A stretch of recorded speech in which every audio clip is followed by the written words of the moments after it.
The help wanted ad was simple.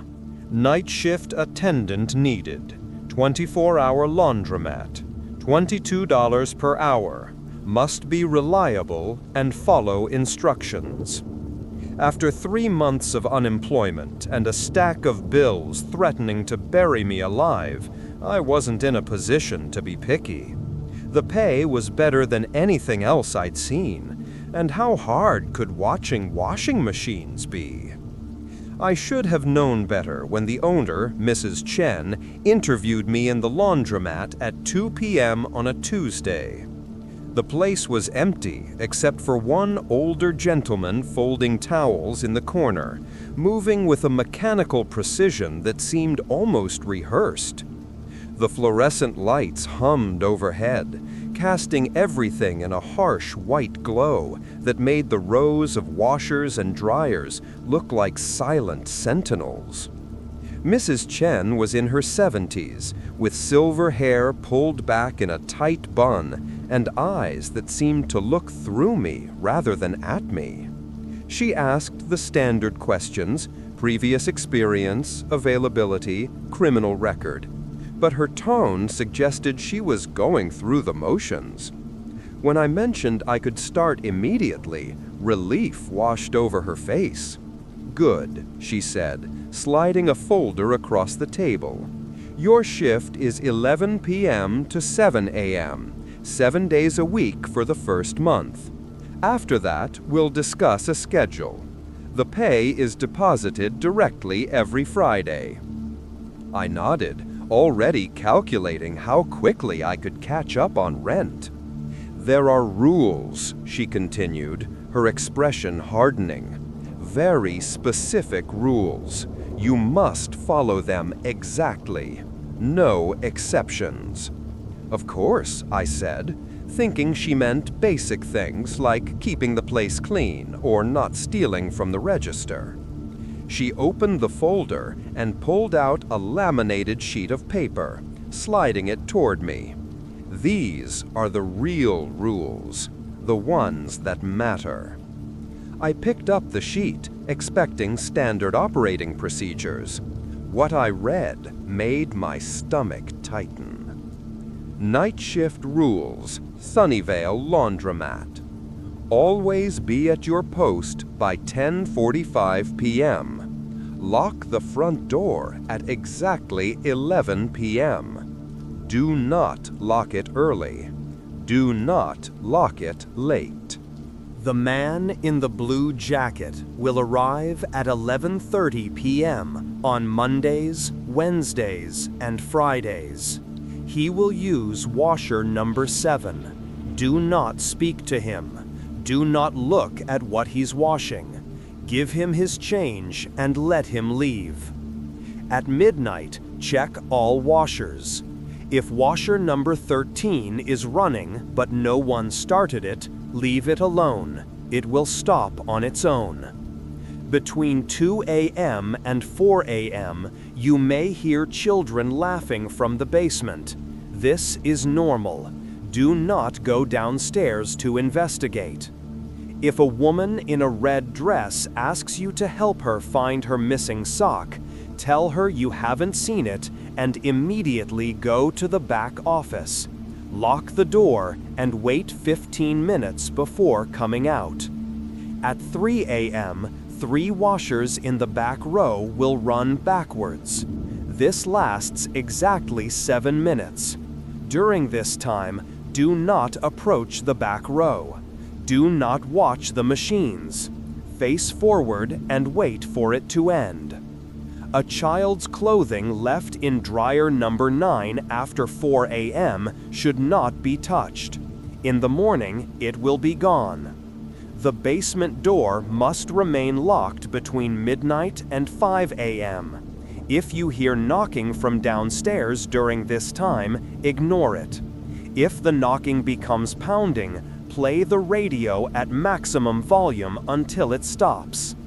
If someone asks to use the employee bathroom, the answer is always no. We do not have an employee bathroom. At 5:30 a.m., an elderly woman will arrive. She will smile at you but will not speak. She will use dryer number 3 for exactly 1 hour. When she leaves, check dryer number 3. If there's anything inside, take it to the back office and leave it in the red box under the desk. Never answer the payphone in the corner. It hasn't worked in 20 years. Your shift ends at 7 a.m. Do not leave early under any circumstances. The morning shift attendant will arrive at 6:55 a.m. If they're late, wait. I looked up from the list, certain this was some kind of joke. Mrs. Chen wasn't smiling. "I know this seems strange," she said quietly, "but these rules exist for a reason. The previous night attendants who didn't follow them." She trailed off, her hands fidgeting with a jade bracelet on her wrist. They didn't last long. One way or another. "What do you mean, one way or another?" I asked, my voice higher than I intended. "The last one quit after 3 nights. The one before that made it a week. The one before that..." She paused, choosing her words carefully. "He stopped showing up after the 4th night. We never heard from him again." A rational person would have stood up and walked out, but rationality doesn't pay the bills. And $22 an hour for sitting in a laundromat watching washing machines? That was too good to pass up, weird rules or not. "I'll do it," I heard myself say. Mrs. Chen nodded slowly, as if she'd expected nothing less. "Good. Your first night is tonight. Arrive by 10:45 p.m. sharp. And remember, follow the rules exactly as written. No matter what you see, no matter what you hear, no matter what you think you understand, the rules exist to keep you safe." She stood, signaling the end of our meeting. As I walked toward the exit, the old man in the corner looked up from his folding. For just a moment, our eyes met, and I saw something in his expression. Pity, maybe, or warning. Then he returned to his towels, and I pushed through the glass door into the afternoon sunshine. That evening, I stood outside my apartment, staring at the laminated rule sheet under the glow of the streetlight. Part of me wanted to text Mrs. Chen and tell her I'd changed my mind, but my bank account had other ideas. At 10:15 p.m., I got in my car and drove to Sunnyvale Laundromat. The parking lot was nearly empty when I arrived at 10:40 p.m. Only 2 cars sat under the flickering parking lot lights. Through the large front windows, I could see the laundromat's interior. 4 rows of commercial washers, 3 rows of dryers, a change machine, a vending machine, and the front desk where I'd presumably spend most of my night. I took a deep breath and walked inside. The fluorescent lights hummed their eternal song, and the smell of detergent and fabric softener filled my nostrils.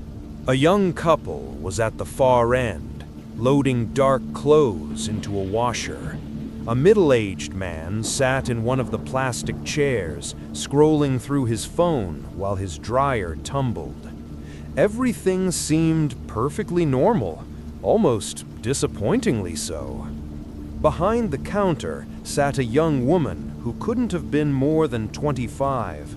She had dark circles under her eyes and was clutching a coffee cup like it was keeping her tethered to reality. "You must be the new night guy," she said without looking up. "I'm Sarah, evening shift."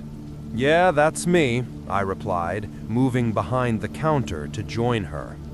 She glanced at me then, and I saw something flicker in her expression, the same thing I'd seen in the old man's eyes that afternoon. "Did Mrs. Chen give you the rules?"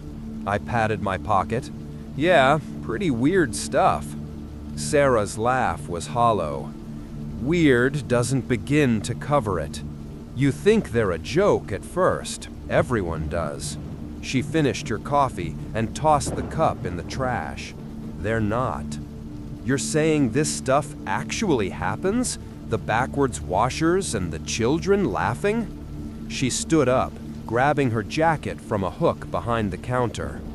Listen to me carefully, because Mrs. Chen probably didn't explain this part. The rules aren't just guidelines. They're not suggestions. They're survival instructions. She lowered her voice, even though the nearest customer was 20 feet away. I work evenings, 6 to 11. I've been here 9 months. I've seen things when my shift runs late. Things that made me understand why the night shift goes through so many people. My mouth went dry. What kind of things? Sarah checked her watch. It's 10:50. I need to go. Just follow the rules exactly. Don't try to be brave. Don't try to investigate. Don't try to rationalize what you see. And whatever you do, don't go into the basement after midnight. Why? What's in the basement? She was already heading for the door. Over her shoulder, she called back. Nothing good. Lock the door at exactly 11. Not before, not after. Good luck. The glass door swung shut behind her, and I was alone with 3 strangers and a building full of washing machines. I looked at the clock on the wall. 10:52 p.m. 8 minutes until I had to lock the door.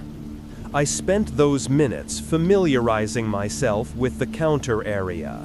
The register was straightforward, mostly handling change for the machines. A small TV sat on a shelf, currently tuned to a late-night talk show with the volume low. The back office that Mrs. Chen had mentioned was behind a door marked Employees Only, and I made a mental note of its location. At 10:59, the couple finished loading their washer and left, waving goodbye casually. At 11 exactly, I watched the second hand sweep to the 12. I walked to the front door and locked it. The deadbolt sliding into place sounded unnaturally loud in the quiet space. The middle-aged man was still there, his dryer humming away. He didn't even look up from his phone. I returned to the counter, pulled out my own phone, and settled in for what I hoped would be a boring night. For the first 30 minutes, nothing unusual happened. The man's dryer finished its cycle, he folded his clothes, nodded at me on his way out, and I unlocked the door to let him leave before locking it again. Alone now, I could hear every sound the building made. The gentle gurgle of water in pipes, the click of the vending machine's compressor, the buzz of the fluorescent lights overhead. At 11:30 p.m. exactly, I heard footsteps outside.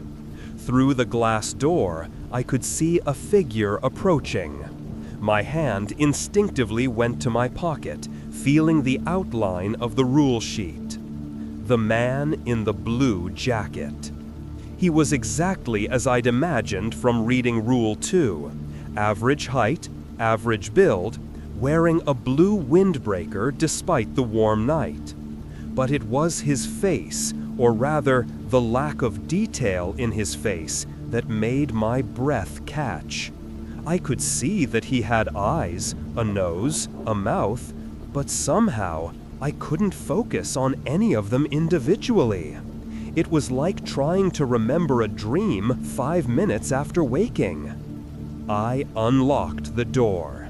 He entered, without speaking, without looking at me, and walked directly to washer number 7.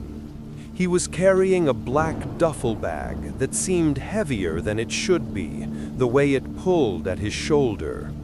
He loaded the washer with clothes. I deliberately didn't look at what they were, remembering the rule. Added detergent from a bottle he'd brought and started the cycle. Then he walked to the counter. I was already reaching for the change drawer when he placed a $20 bill on the counter.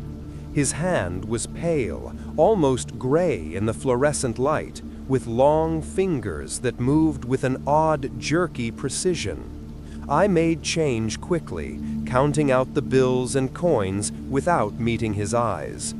He took the money and returned to sit in front of washer number 7. For the next 45 minutes, he sat perfectly still, staring at the machine as it cycled through its wash. I tried not to watch him, but my eyes kept drifting back. He never moved, never checked his phone, never fidgeted, just stared at the sloshing water and tumbling clothes. When the washer finished, he transferred everything to a nearby dryer. Another 40 minutes of perfect stillness. When the dryer finished, he packed everything back into the duffel bag, walked past me without a word, and waited by the door. I unlocked it. He left. I locked it again. My hands were shaking as I returned to the counter. Nothing overtly terrifying had happened, but something about the man's presence had been fundamentally wrong. The way he moved, the blurred quality of his features, the absolute silence he carried with him, it all added up to something my brain wanted desperately to reject. At midnight, I stood up to check the washers as instructed. I walked down the first row, checking each machine. Empty, empty, empty. Second row, same thing. Third row, getting toward the back of the building where the lights seemed dimmer. Washer number 13 was in the 4th row, second from the end. As I approached, I could hear it running. Water sloshed, the drum rotated, the machine hummed its working song. But the door clearly showed an empty drum. No clothes, no water visible through the glass, yet the machine ran as if full. I felt an urge to open it, to check inside, to understand what was happening. The rational part of my brain demanded an explanation. But Rule 3 was clear: leave it alone. I backed away slowly, watching the empty machine continue its phantom cycle. As I returned to the counter, I glanced back. Washer number 13 was still running, still empty, still impossible. The next hour passed in relative quiet. I tried to distract myself with my phone, but my attention kept drifting to washer number 13, which continued running until finally, at 1:07 a.m., it stopped. Just stopped, mid-cycle, as if someone had unplugged it, except the lights were still on. At 2 a.m., I heard it for the first time: children's laughter. It was faint at first, easy to dismiss as the building settling or my imagination. But as I sat frozen behind the counter, the laughter grew clearer. High-pitched giggles, the kind children make when playing tag or hide-and-seek. They were coming from below me, from the basement. I looked at the basement door, located behind the counter near the back office. It was a heavy wooden door with a simple deadbolt, currently locked as Rule 4 required. The laughter continued, rising and falling in waves, sometimes sounding like 2 children, sometimes more. Occasionally, I could hear the thump, thump, thump of small feet running. Every instinct screamed at me to investigate, to check if somehow children had gotten trapped down there. But Rule 4 was explicit. This is normal. Do not investigate. I gripped the edge of the counter, forcing myself to stay put as the ghostly sounds of play echoed from below. The laughter continued for nearly 20 minutes before gradually fading away. When silence finally returned, I realized I'd been holding my breath. At 3 a.m. exactly, it started. I was back at the counter, halfway through a cup of terrible instant coffee, when I heard the sound. A mechanical grinding, like gears moving in reverse. I looked up to see the 3 washers in the back row running backwards. The drums rotated in the opposite direction they should. Water flowed up instead of down, and the entire cycle seemed to be playing in reverse. Rule 6 flashed in my mind. Do not approach, do not watch, face forward. I turned my chair so my back was to the machines, staring at the wall behind the counter. The grinding sound continued, wrong and unnatural, setting my teeth on edge. But curiosity is a powerful thing. After 3 minutes, I couldn't help myself. I glanced over my shoulder. The backwards washers were bad enough, but what made me snap my head forward immediately was what I saw moving between them. Shadows, but not cast by anything. They moved independently, flowing across the floor and up the walls like living ink. And they were getting closer to the front of the building, closer to me. I squeezed my eyes shut and faced forward, counting. 4 minutes. 5. The grinding grew louder, and I could hear something else underneath it. Whispers. Dozens of overlapping voices speaking words I couldn't understand. 6 minutes. The whispers were directly behind me now. I felt coldness on the back of my neck, like breath from an open freezer. 7 minutes. The grinding stopped. The whispers cut off mid-word. When I finally dared to turn around, the 3 washers sat silent and still, their doors hanging open to show empty drums. The shadows were gone. The rest of my shift passed without major incident. At 3:47 a.m., motion on the security camera caught my eye. A figure had materialized near dryer number 9, a woman in a red dress. She walked toward the counter with deliberate steps. Rule 5 flashed in my mind. As she approached, I could see her 2 perfect features, her eyes that didn't quite look human. "Excuse me," she said, her voice musical and strange. "I seem to have lost something. A sock, blue with little stars on it. Have you seen it?"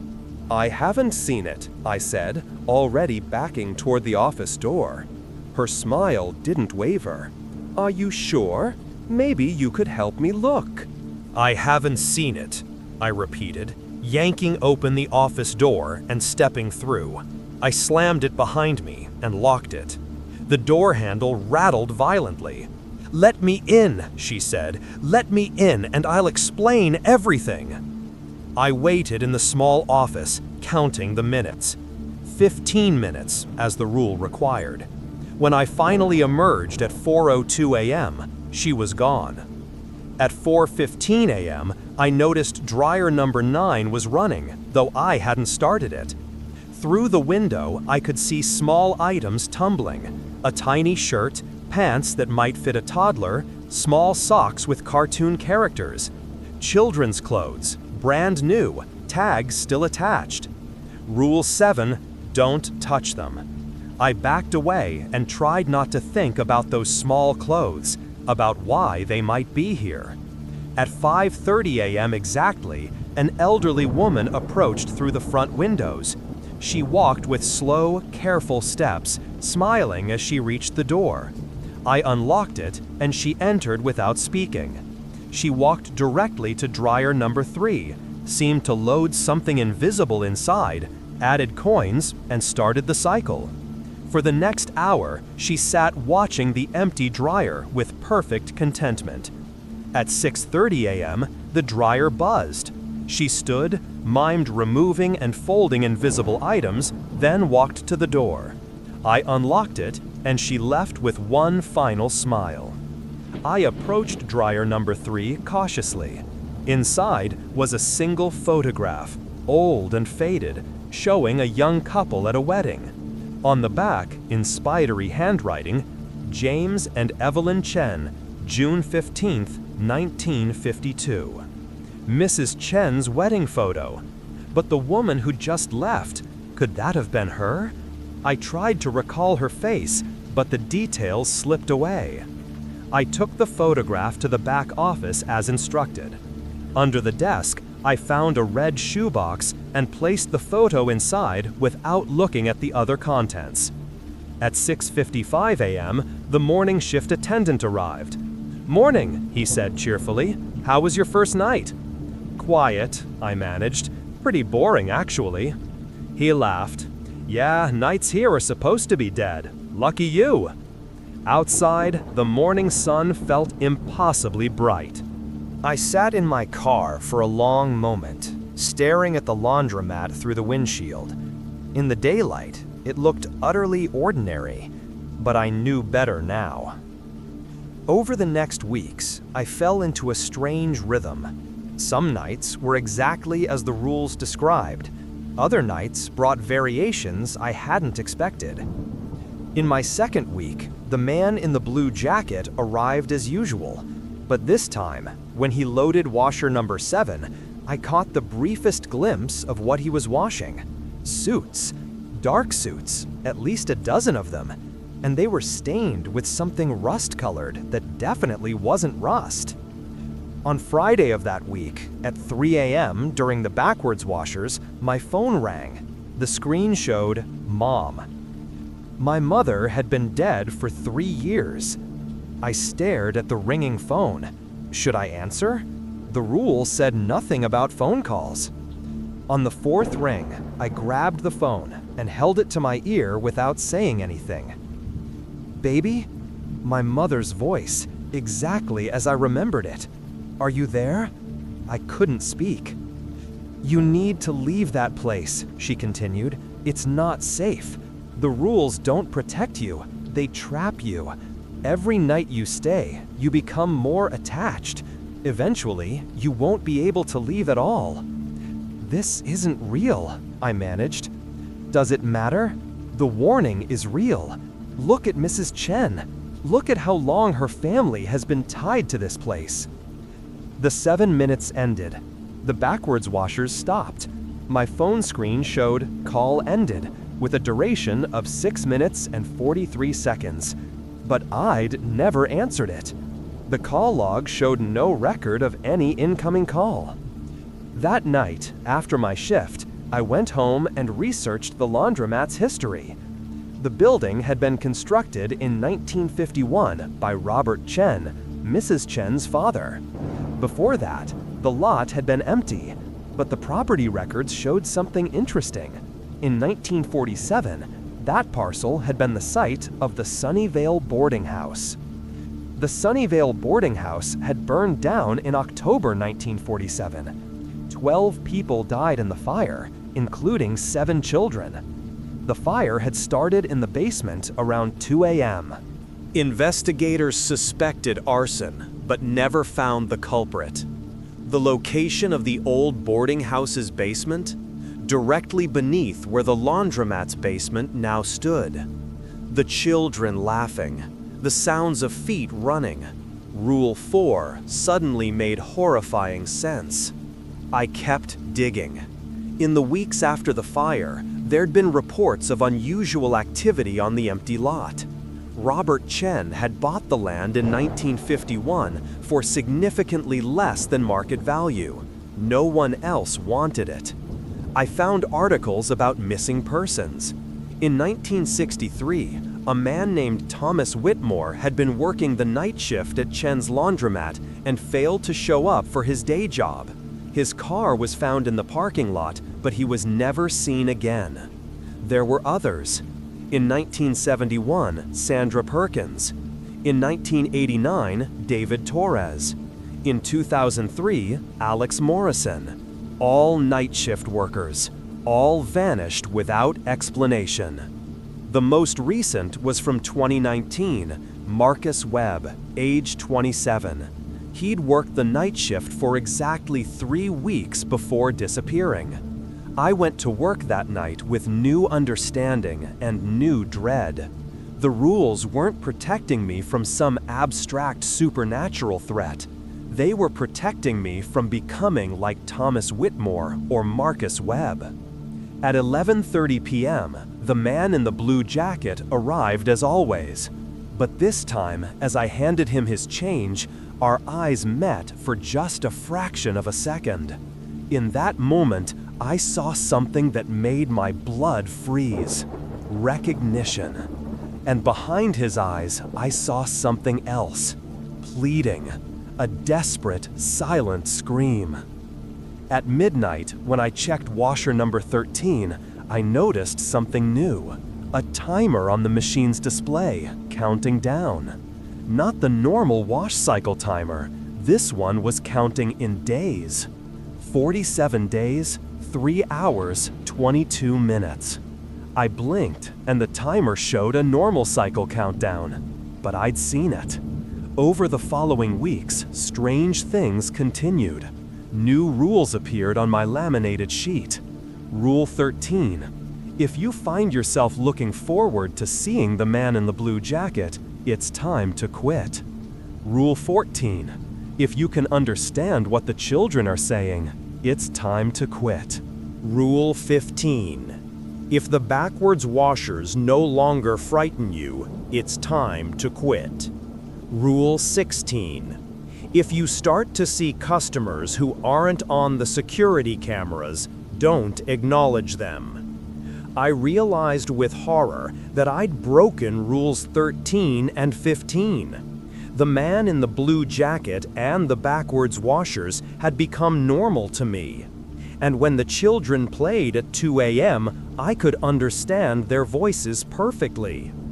Then, at 3:47 a.m. on a Tuesday in my 7th week, I saw my first customer, who wasn't on the security cameras. A middle-aged man in 1980s style clothing, loading a machine. I glanced at the monitor.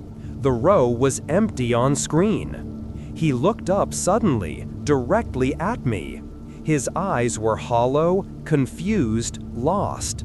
He opened his mouth as if to speak, to ask for help. I tore my gaze away and focused on the TV. When I looked again, he was gone. But I knew he wasn't really gone. He was still here, trapped in his loop.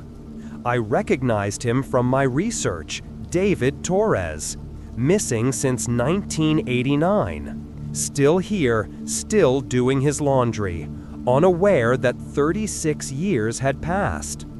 The next week, I saw Marcus Webb. He appeared at 2:30 a.m., looking around with clear confusion. When his eyes found me, they widened with recognition. He mouthed words I couldn't hear. "Help me." I faced forward, following Rule 16, refusing to acknowledge him. He stood at the counter desperately trying to communicate, but I couldn't help him. Finally, he walked back toward the washers and vanished mid-step. At 5:30 a.m., when the elderly woman arrived, I really looked at her for the first time. It was Mrs. Chen, or rather, it was what Mrs. Chen might become. The same features, aged beyond her current years, locked in an eternal loop. When she left and I checked dryer number 3, I found the most disturbing photograph yet. It showed the laundromat itself, but the date written on the back was 2034, 9 years in the future. And standing behind the counter in the photograph, barely visible in the dim lighting, was me. I stared at that photograph, hands shaking. I was already part of the pattern. My future self was already trapped here. This was my future unless I broke free. That afternoon, I called Mrs. Chen and told her I quit. There was a long silence. Then, "You can't quit. Not yet." "The hell I can't. Rule 16 says if I see people who aren't on the cameras, I shouldn't return. I've seen them. I'm done." "You're at 7 weeks," she said. "You need to complete the full 3 months. If you quit now, in the middle of the pattern, it will follow you. The only way to break clean is to complete the cycle. 3 months is the full pattern. Stop in the middle and you'll be tethered forever. Or I'll end up like Marcus Webb. Marcus quit at 8 weeks. You see how well that worked? Her voice softened. Please, 5 more weeks. When you reach 3 months, you can leave and never come back. The hooks were already in me. I could feel she was telling the truth. Pulling away now would only tear me apart. I had to complete the pattern to break free. 5 more weeks, I agreed. But I asked for information in return. She told me the truth. The man in the blue jacket was her father, Robert Chen. He'd started the boarding house fire in 1947. Young, angry, drunk. The building had refused to rent to his mixed-race family. He didn't know children were inside. The guilt trapped him here, washing the suits he wore to their funerals. 12 suits stained with their ashes for eternity. And you? I asked. The elderly woman at 5:30 a.m.? That's my future, she said simply. When I die, I'll join the pattern. The Chen family is bound to this place. The timer on washer number 13, it was counting down days. 47 days. What happens then? Her breath caught. You saw the actual timer? Then you're deeper than I thought. The timer counts down to the next wound. Every 77 years, on the anniversary of the fire, the pattern resets. Someone has to become permanently integrated. And 47 days from now is October 21st, 77 years since the fire. Yes, the laundromat will need a permanent resident. If you're still working there, you won't be leaving. But your 3 months ends in 34 days. You'll be clear. I calculated the dates. I'd started August 15th. 3 months would be November 15th. The anniversary was October 21st. If she was telling the truth, I'd be clear by 3 weeks. If she was telling the truth. The next weeks were the longest of my life. Each night brought new terrors. The man in the blue jacket spoke to me, telling me about the fire, about his guilt, trying to convince me to stay. The children called my name from the basement. The backwards washers showed me visions of my own future, trapped and looping. The woman in the red dress appeared every night. But I followed the rules. Every single one, every single night. 20 days left. 10 days left. 5 days left. October 17th, my second to last shift. 48 hours until freedom. That night, everything went wrong at once. The man in the blue jacket brought a younger version of himself, holding gasoline and matches. Washer number 13 wasn't running. Its door hung open, showing not a drum, but a tunnel stretching into darkness. The children pounded on the basement door, trying to get out. At 3 a.m., all 12 washers ran backwards. The woman in red brought every trapped soul with her. "One more night," she hissed. "You won't make it.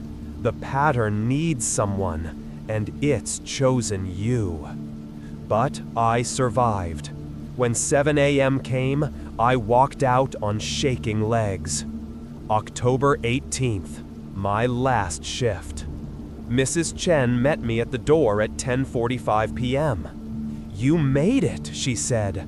"You actually made it. Do you know how rare that is? In 77 years, only 4 people have successfully completed 3 months and walked away. You'll be the 5th. She handed me a new laminated sheet with a single rule. Rule 17. Tonight, the pattern will offer you everything. Your deepest desires, your lost loved ones, wealth, power, peace. Refuse all offers. When 7 a.m. comes, walk out and never look back. Once you leave tomorrow morning, this place no longer has power over you, but only if you leave and never return. Promise me you'll leave at 7 a.m., she said. Promise me you won't come back. I promise. She walked away, disappearing into the darkness. I entered the laundromat for the last time. At midnight, I checked the washers. Number 13 was running, and through its window, I saw my mother. Not a reflection, but her, trapped inside, pounding on the glass, crying my name. I stepped forward, my hand reaching for the handle. Then I remembered. She'd been dead for 3 years. The dead don't need saving. I backed away. At 2 a.m., the basement door burst open. 7 children came up, their skin blackened by smoke, their eyes reflecting flames. They surrounded me, reaching with charred hands. "Play with us," they whispered. "We've been alone for 77 years. Please stay with us." "I'm sorry," I whispered. "I'm so sorry this happened to you, but I can't stay." They shrieked in rage, their forms distorting into shadows. I turned up the TV volume to maximum. They retreated. At 3 a.m., the backwards washers started, all of them. Shadows emerged, taking shapes. My father, who'd left when I was 6. My best friend, who died in high school. My ex-wife. "Stay," they pleaded. "We can have everything back." I wanted to believe them so badly, but I kept my chair facing forward. They weren't real, just puppets wearing familiar faces. "You're not real," I said. "None of you are real." The voices turned angry. "You'll regret this forever." I counted. 7 minutes. When I turned around, they were gone. At 3:47 a.m., the woman in the red dress appeared. But this time, she was different. Her eyes were clear, human. "You're going to make it," she said. "I can tell." "Who are you?" "Elizabeth Novak. I worked here in 1963. I lasted 3 months and 2 days. 2 days too long. The pattern got me." She gestured at her dress. "I'm the tempter, but I'm tired. Let me tell you the truth. Mrs. Chen will arrive at 6 a.m. She'll tell you there's been a mistake, that you need to stay 1 more week. It's a lie. Your 3 months end at 7 a.m. today. If you walk out at 7 a.m., you're free." "Why are you helping me?" "Because I'm tired of hurting people, and maybe if someone finally escapes, it'll prove breaking the cycle is possible." She faded away. The next hours were quiet. At 5:30 a.m., the elderly Mrs. Chen arrived, but she didn't go to dryer number 3. She walked to the counter and stood there. After 5 minutes, she spoke. "Last night, one more rule. When I come tonight, I'll try to give you something. Don't take it. Whatever it is, don't take it. Refusing it frees me." She completed her normal ritual. When she left and I checked the dryer, there was a key, old brass, worn smooth. Remembering her warning, I left it there. At 6 a.m. exactly, the front door rattled.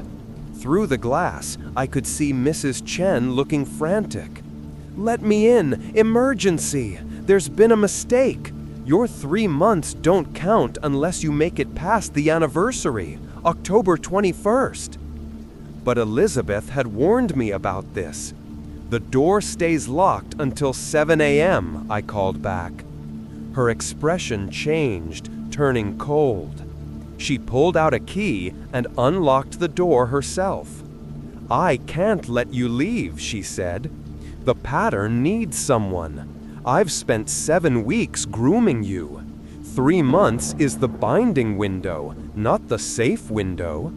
At 7 a.m., you'll find you can't cross the threshold. You'll be trapped." She showed me a new rule sheet with additional rules at the bottom, claiming the 3-month cycle was a trap. "You have 53 minutes to decide," she said. "Stay until October 21st, and I'll ensure you leave safely. Walk out at 7 a.m., and you'll become a permanent resident." She went into the office. I stood at the counter, my mind racing. Was she telling the truth? Then I remembered. I'd called the real Mrs. Chen earlier in the week. I pulled out my phone and called that number again. "Hello?" Mrs. Chen's voice answered, groggy with sleep. "You're at home?" I asked. "Of course I'm at home. It's 6 a.m. Why are you calling?" "There's someone here who looks like you. She says I can't leave at 7 a.m. Silence. Then, "That's not me." I'm at home. I've been at home all night. Whatever is in that building with you, it's not me. You have to leave. Right now. Don't wait until 7 a.m. "But you said if I quit early." "I never said that. That was the pattern talking. I barely know what goes on there at night. Please, leave now." I hung up and turned toward the office. The woman who looked like Mrs. Chen emerged, smiling. "Who were you talking to?" "You," I said. "The real you, at home." Her smile widened. "Clever. But look at the time. 6:58 a.m. 2 minutes, she said. "In 2 minutes, you'll try to leave, and you'll find you can't. You're already bound. Every night you stayed, every rule you followed, they were binding rituals. You're part of the structure now." The morning shift attendant knocked on the glass at 6:59 a.m. "Right on time," the false Mrs. Chen said. "He'll unlock the door. You'll walk toward it, and you'll find your feet won't carry you across the threshold." The attendant unlocked the door and pushed it open. "Morning. How was your last night?" "We'll see," I said. I walked toward the door. Every step felt heavy, like moving through mud. The false Mrs. Chen laughed behind me. "Feel it? That's the pattern's grip. You can't fight it." I was 10 feet from the door. 5 feet. The weight intensified. It felt like hands gripping my ankles, my waist, my shoulders. "Stop fighting," she called. "Accept it. You're home." 3 feet. 2 feet. The threshold. I thought about everything Mrs. Chen had told me. Some places accumulate things. Energy. The pattern was made of energy, of trauma and pain and fear.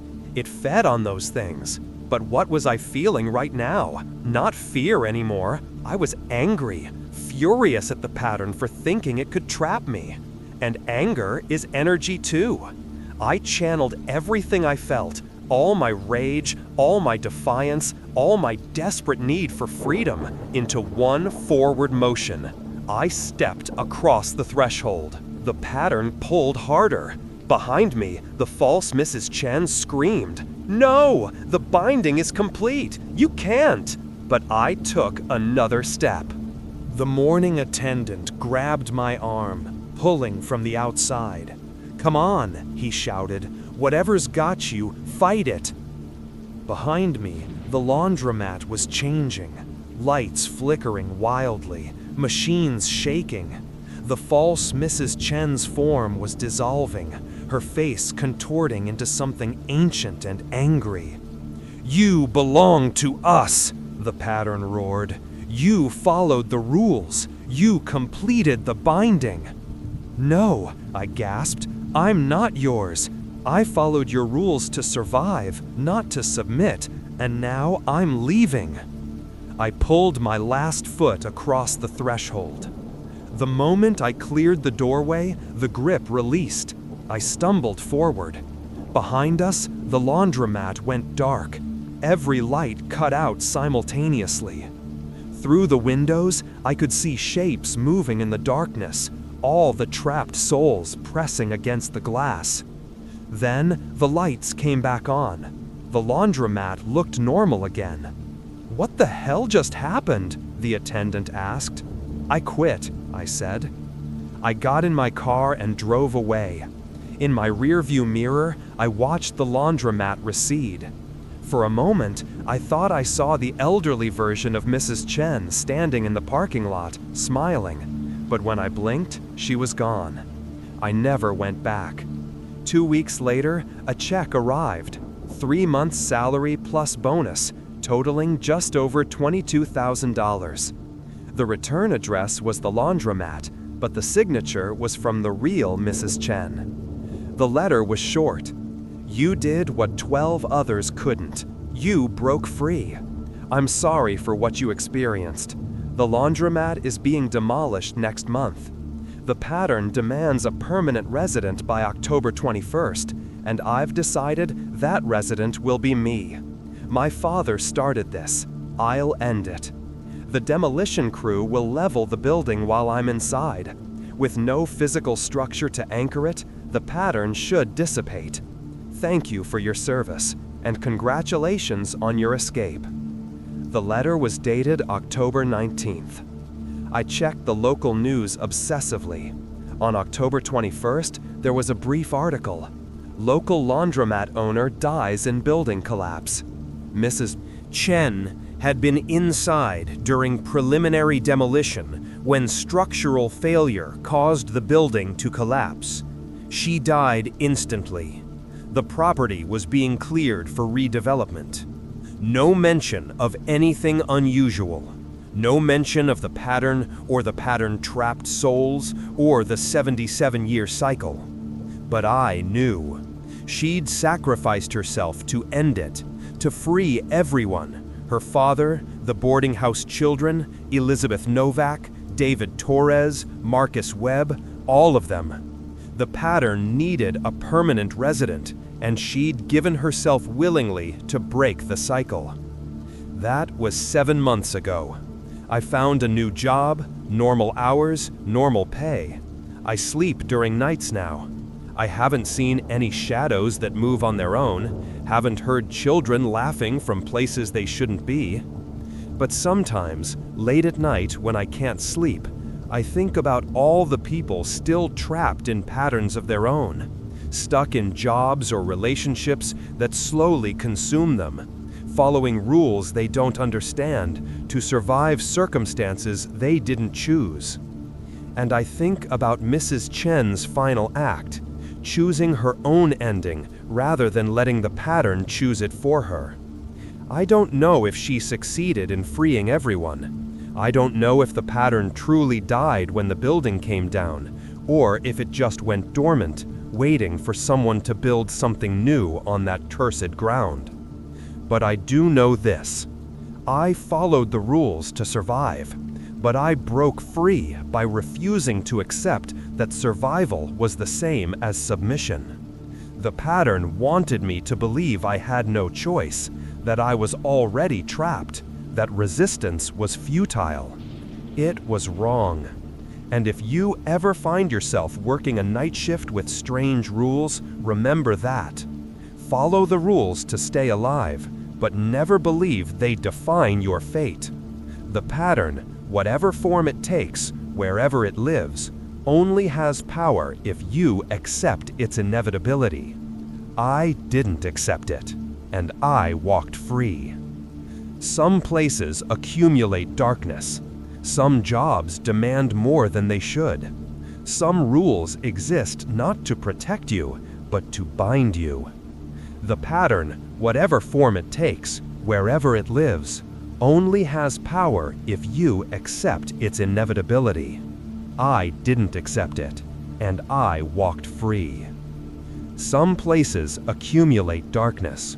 Some jobs demand more than they should. Some rules exist not to protect you, but to bind you. The trick is knowing the difference, knowing when to follow the rules and when to break free. even if every instinct screams that escape is impossible. The laundromat taught me that.